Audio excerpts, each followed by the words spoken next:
अस्सलाम वालेकुम।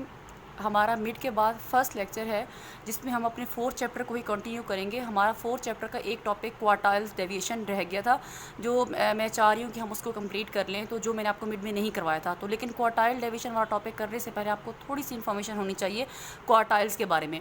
तो क्वार्टाइल्स का डिस्कस कर लेते हैं कि क्वार्टाइल्स क्या होते हैं। क्वार्टाइल्स क्या हैं? Sometimes our interest is to know the position of an observation relative to the others in a data set. For example, in the group student height data of the example, we may be interested to know the percentage of students having height less than some specified value. The measures used for this purpose are called quantiles or fractiles. They are usually calculated under the following headings: quartiles and deciles and percentiles. अगर आप data में किसी भी value की जो है वो position को फाइंड करना चाहते हैं कि वो डाटा के अंदर कहाँ लाई करती है, तो आप क्या करती हैं, आप क्वांटाइल्स के थ्रू उनको फाइंड करते हैं, जिसमें हमारे पास तीन चीज़ें आ जाती हैं: quartiles, deciles and percentiles. Quartiles means data को, क्वार्टाइल्स क्वार्टर से निकला है, डाटा को 4 हिस्सों में तकसीम करना, और डिसाइल्स मींस डाटा को 10 पार्ट्स में डिवाइड करना, और परसेंटाइल्स डाटा को 100 पार्ट्स में डिवाइड करना। फर्स्ट ऑफ ऑल हमारे पास क्या है? क्वार्टाइल्स। क्वार्टाइल्स क्या होते हैं? Quartiles are the value in the order statistic that divide the data into 4 equal parts. These are the first quartile Q1, second quartile Q2, median, and the third quartile Q3. The first quartile, also known as lower quartile, is the value of order statistic that exceeds 1/4 of the observation and less than the remaining and 3/4 observation. The second quartile is the median. आपका जो first quartile को lower quartile कहते हैं, और जो second quartile है आपका, उसको आप मीडियन कहते हैं। इट मीन्स कि अगर मैं आपको कहूँ कि आपने सेकंड क्वार्टाइल फाइंड करना है, तो इन अदर मीनिंग्स मैंने आपको कहा है कि आपने मीडियन कैलकुलेट करना है। And the third quartile, also known as upper quartile, is the value in the order statistic that exceeds 3/4 of the observation and less than the remaining 1/4 observation. In case of ungrouped data, the quartiles are calculated by splitting the order statistic at the median and calculating the median of the two halves. If n is odd, the median can be included in both halves. अब देखें कि इसको find कैसे करते हैं quartiles को। Quartiles को हम दोनों तरीके से फाइंड करेंगे, अनग्रुप डाटा में भी और जो है वो ग्रुप डाटा में भी।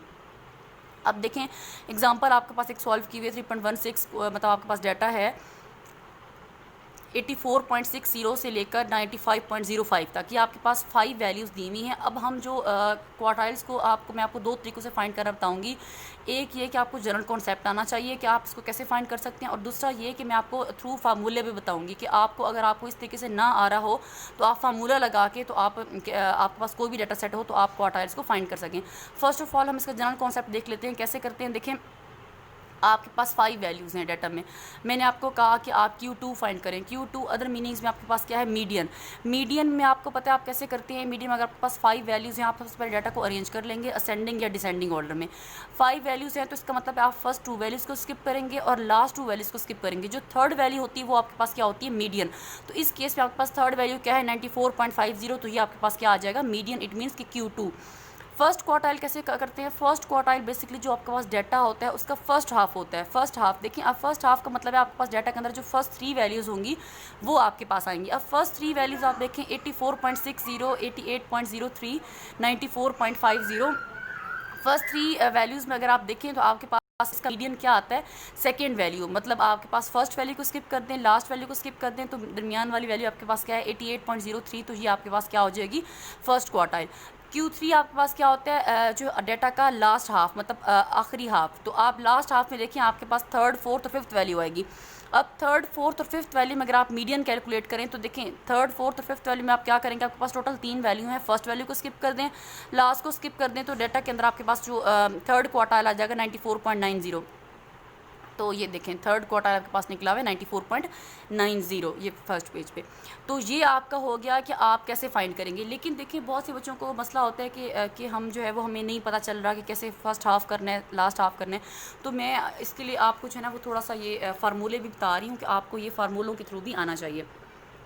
अगर आप देखें पेज पे गौर से, क्वार्टाइल्स में आपके पास Q1 का फार्मूला लिखा हुआ है n+1/4 value, Q2 2n+1/4 value, और Q3 आपके पास लिखी हुई है 3n+1/4 वैल्यू। अगर आपको गौर से देखें तो आपके पास जो मीडियन था, मीडियन का आपके पास अनग्रुप में फार्मूला क्या होता है? n+1/2। सिर्फ ये वही फार्मूला है, फ़र्क सिर्फ ये है क्योंकि हम क्वार्टाइल्स फाइंड कर रहे हैं तो डाटा को 4 हिस्सों में तकसीम करेंगे, इसलिए डिवाइडेड बाय 4 किया हुआ है हमने। तो ये आपके ये फार्मूले आ गए।